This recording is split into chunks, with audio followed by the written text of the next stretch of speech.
খবরে দেখছি, টেলিভিশনের স্ক্রলেও দেখছি দুইটা খবর, যে হেফাজতের আমির বা প্রধান বাবু নগরীকে তারেক রহমান আমন্ত্রণ জানিয়েছেন শপথ অনুষ্ঠানে।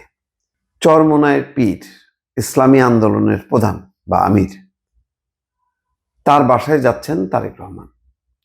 এই যে বাসায় যাচ্ছেন চরমোনাই পীরের, আর বাবু নগরী যাকে আমন্ত্রণ জানাচ্ছেন শপথ অনুষ্ঠানে, এর একটা রাজনৈতিক মাজিজা আছে। মাজিজা হলো এই যে বিএনপি এখন হিসাব করছে যে আজকে 11 দলীয় জোট, যেটা রাজনৈতিক জোটে পরিণত হওয়ার কথা না, এটা শুধুমাত্র হওয়ার কথা ছিল নির্বাচনী জোট। কারণ এনসিপি বলেছিল যে এটা শুধু নির্বাচনের জন্যই, কৌশলগত কারণে, নির্বাচনের পর আর এই জোট থাকবে না। অর্থাৎ যাদের স্বাধীনতা, মুক্তিযুদ্ধ, ধর্ম নিয়ে বাড়াবাড়ি, তার সাথে এরকম মধ্যপন্থার গণতান্ত্রিক দল থাকতে পারে না।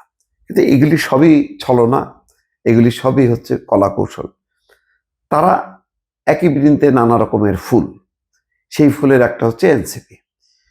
তো তারেক রহমান বা বিএনপির জন্য বিপদটা সংসদের বাইরে এবং ভেতরে, সেটা হচ্ছে এই 11 দলীয় জোট।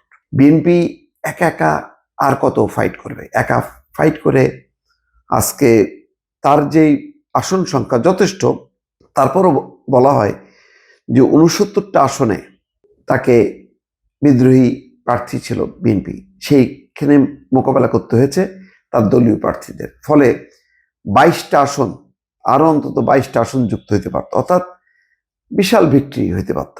সেই বিজয় রথটা দলের আভ্যন্তরীণ কোন্দলের কারণে এগোতে পারেনি। আরেকটা হচ্ছে যে জামাত এবং এনসিপি, তারা ধর্ম নিয়ে, ভারতীয় ইস্যু নিয়ে, সংস্কার ইস্যু নিয়ে এমন একটা পরিস্থিতি তৈরি করলো যে বিএনপি মানে হচ্ছে তারা যেন ধর্ম মানে না, এরকম একটা, তারা যেন ভারতের বিরুদ্ধে কথা বলে না, এমন একটা বিষয়।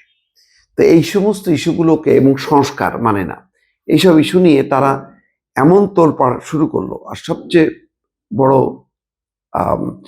যে দুর্নামটা প্রচার করলো, সেটা হচ্ছে চাঁদাবাজ, দুর্নীতিবাজ হিসাবে বিএনপিকে আখ্যায়িত করলো।